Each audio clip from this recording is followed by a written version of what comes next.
C'est l'heure de l'histoire du club sur LCI avec Laura Pouget qui nous a rejoint comme chaque jour. Votre histoire aujourd'hui, Laura, c'est celle du monde expliquée aux jeunes par Dmitri Medvedev. Oui, car Dmitri Medvedev, l'ancien président russe connu pour ses outrances, a donné une conférence cette semaine devant un parterre de jeunes. Vous voyez les images de cette conférence.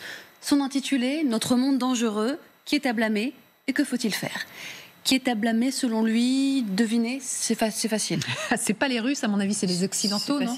L'Occident, l'Europe, l'OTAN. Extrait. Soyons honnêtes, aucun pays n'a renforcé sa sécurité par une adhésion à l'OTAN. La Pologne, les États baltes et plus récemment la Finlande et la Suède en sont de bons exemples. Aujourd'hui, ils forment un bloc hostile à notre égard. Cela signifie qu'ils sont automatiquement devenus une cible pour nos forces armées, y compris pour d'éventuelles frappes de représailles, peut-être même nucléaires. Délicat, mesuré, proportionné? Tout ça à la fois. À l'image de toute la conférence, je vous l'ai dit et vous l'avez vu sur les images, c'était une conférence qui se tenait devant des jeunes. Vous les voyez, ces jeunes? Elle avait lieu dans le cadre des célébrations des 80 ans de la victoire soviétique sur l'Allemagne nazie et avait donc une visée éducative. Ce qui n'a pas empêché Dmitri Medvedev de couvrir l'Occident d'insultes, dont certaines étaient même inscrites sur un écran géant que vous allez voir derrière lui. Les impuissants de l'Atlantique pour qualifier les dirigeants de l'OTAN, la racaille pour désigner les Bulgares, les Polonais et les peuples baltes, ses voisins. L'ordre mondial, bien sûr, est pourri, le monde mourant, on y entend une grosse meute de chiens aboyant depuis la fourrière occidentale, sans compter qu'il est aussi peuplé de drogués nazis dégénérés, de porcelets grognons, de sbires ricaneurs, de fanatiques assoiffés de sang. Bref, je vais arrêter un message d'espoir devant les jeunes Russes. Ah oui, ça c'est le moins qu'on puisse dire, et en même temps, bon, c'est pas surprenant, on connaît très bien Dmitri Medvedev. Aujourd'hui, son nom est associé à ses outrances. Avant, rappelons qu'il fut président de la Russie entre 2008 et 2012, un tour de passe-passe pour aider Poutine qui à l'époque ne pouvait pas faire plus de 2 mandats consécutifs. Medvedev était alors perçu très différemment, plutôt réformiste et pro-occidental.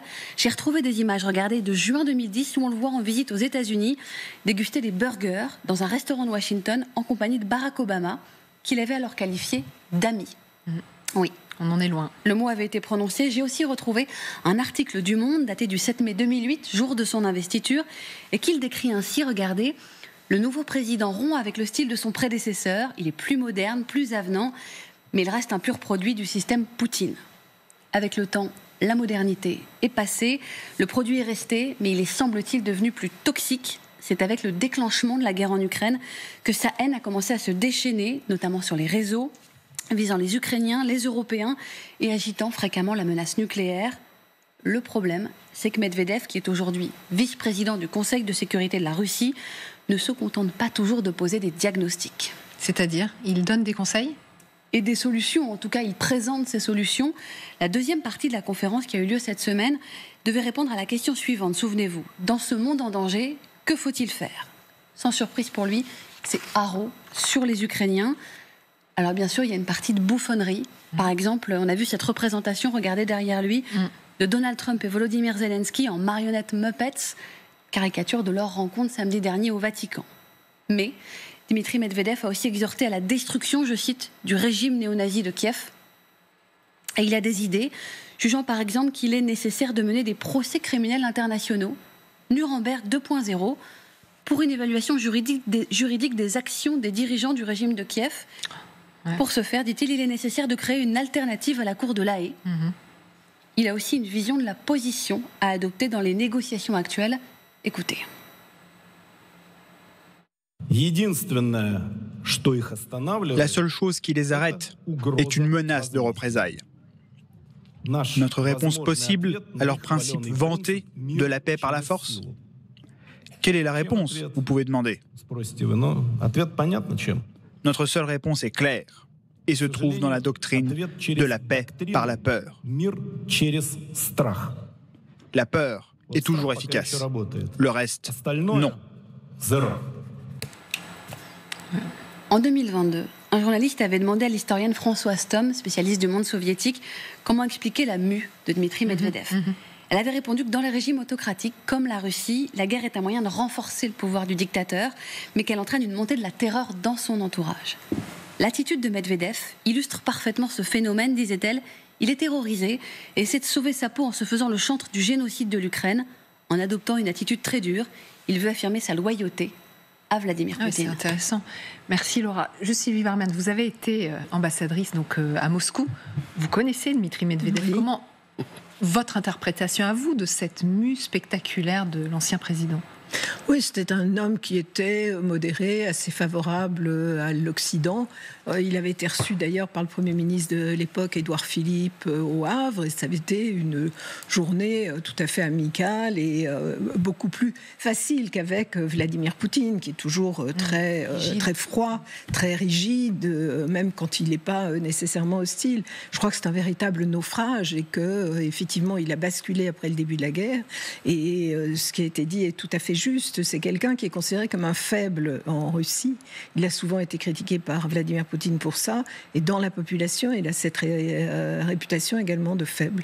Et donc, il fait de la surenchère pour effectivement, non seulement exister, mais effectivement sauver sa peau aussi, pour ne pas être considéré comme un pro-occidental, et il va très loin, effectivement, dans la mue, et puis c'est excessif. C'est excessif, démentiel, tout ce qu'on veut. Quoi. Mais du coup, de notre point de vue, il n'est pas ni crédible ni représentatif.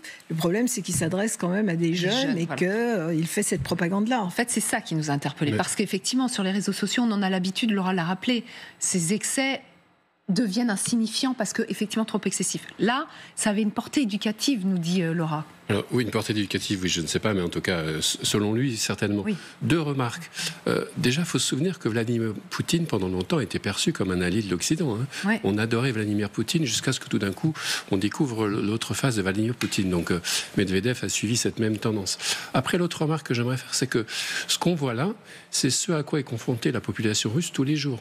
C'est-à-dire que ce qu'on voit à la télévision russe et que je regarde de temps en temps, c'est absolument affolant. C'est-à-dire qu'il y a des insultes envers les leaders de l'Occident, les termes sont absolument affreux, il y a sans arrêt des attaques contre tout. Donc il faut bien comprendre que là, c'est d'autant plus inquiétant qu'il s'adresse aux jeunes, mais que la population russe dans son ensemble... Elle est conditionnée. Elle est conditionnée par cette propagande au jour le jour, par la télévision russe, par les messages qu'ils reçoivent, etc., etc., etc.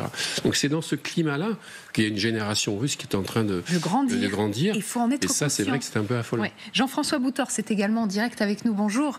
Essayiste, spécialiste de la Russie, auteur de Poutine, la logique de la force aux éditions de l'Aube. Effectivement, c'est ça aussi qui nous interpelle. C'est ce climat de haine envers l'Occident qui est visiblement omniprésent en Russie. Oui, mais je voudrais revenir sur ce qui a été dit parce que M. Medvedev n'a pas changé en réalité. M. Medvedev, ce n'est pas une personnalité politique, un dispositif du pouvoir russe. En 2008, il avait le rôle d'être le président modéré pour Vladimir Poutine, qui était le Premier ministre, et pour séduire l'Occident. Il n'empêche que c'est sous Medvedev qu'a eu lieu, comme vous l'avez rappelé, la guerre en Géorgie. Donc, et aujourd'hui, il est dans un autre rôle, et il l'a dit lui-même, c'est la paix par la peur. Ce que vous voyez, on voit d'ailleurs à l'écran, c'est pas du tout une réaction improvisée, c'est une réaction organisée, planifiée. Il applique le programme qui a été fixé par les instances dirigeantes de la Russie, j'allais dire de l'Union soviétique, de la Russie, à destination d'une part de la jeunesse, mais surtout à destination de l'Occident. Parce qu'il s'agit de faire peur à l'Occident maintenant, et en particulier aux Européens, puisque les Européens se proposent d'offrir à l'Ukraine des garanties de sécurité, ce dont la Russie ne veut absolument pas.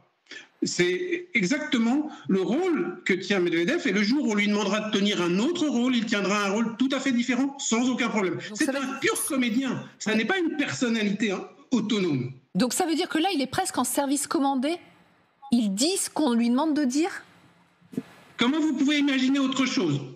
Il est évidemment en service commandé, et le discours de la Russie aujourd'hui, qui n'arrive pas à obtenir ce qu'elle veut de Donald Trump, c'est de faire monter la pression, la frayeur dans les rangs occidentaux, la frayeur d'une menace de guerre nucléaire, pour décourager les Occidentaux. Trump en premier lieu, s'il veut être prix Nobel de la paix, s'il en rêve encore, s'ils osent en rêver encore, et puis les Européens s'ils veulent se mobiliser pour soutenir l'Ukraine. Et c'est d'autant plus important que c'est à un moment donné où, en gros, l'équilibre militaire sur le front est à peu près revenu. Les Russes n'avancent quasiment plus, ils sont bloqués par les Ukrainiens et ils savent qu'ils... Malheureusement, pardon Jean-François Boutors, la lésion est extrêmement mauvaise, donc c'est dommage, c'était intéressant. Juste un mot, Sylvie Bermann, ça veut dire qu'il y a le discours officiel, les Lavrov et compagnie qu'on a entendu tout à l'heure, mais si on veut comprendre exactement ce qui anime les Russes, c'est en écoutant des personnages comme Medvedev ou peut-être Patrouchev. Ça fait partie effectivement des positions qui sont exposées. Et naturellement, quand vous faites de la propagande, vous brouillez les choses. Et donc, il y a effectivement plusieurs discours à cet égard. Mais je pense quand même que, encore une fois, Medvedev a complètement vrillé. Parce qu'il a tenu des discours excessifs par rapport même à ceux de Vladimir Poutine. Alors bien évidemment, on l'autorise à le dire, comme on autorise tous les responsables de la télévision à menacer la terre entière Mais pour que nous, on soit bien conscients occidentaux, par exemple, les pourparlers de paix qui vont peut-être commencer enfin, on ne sait jamais, c'est ce qu'on disait tout à l'heure, est-ce qu'il faut aussi décrypter ce que disent des Medvedev, ce que disent des propagandistes à la télévision? Par exemple, il a dit dans cette conférence, il le dit, la Russie et l'Union européenne ont dépassé le point de non-retour, il n'y a personne à qui parler en Europe et rien à dire. C'est en tout cas la perception aujourd'hui qui est celle aussi de Vladimir Poutine, parce qu'il n'y a plus aucun contact effectivement avec l'Europe. Mais il y a 2 mois, c'était le discours vis-à-vis des États-Unis également, et ça a changé. Et donc ça, c'est ce qui est très bien décrit par Orwell. Le passé peut changer du jour au lendemain. Exactement. Merci beaucoup. Merci d'avoir été sur le plateau du Club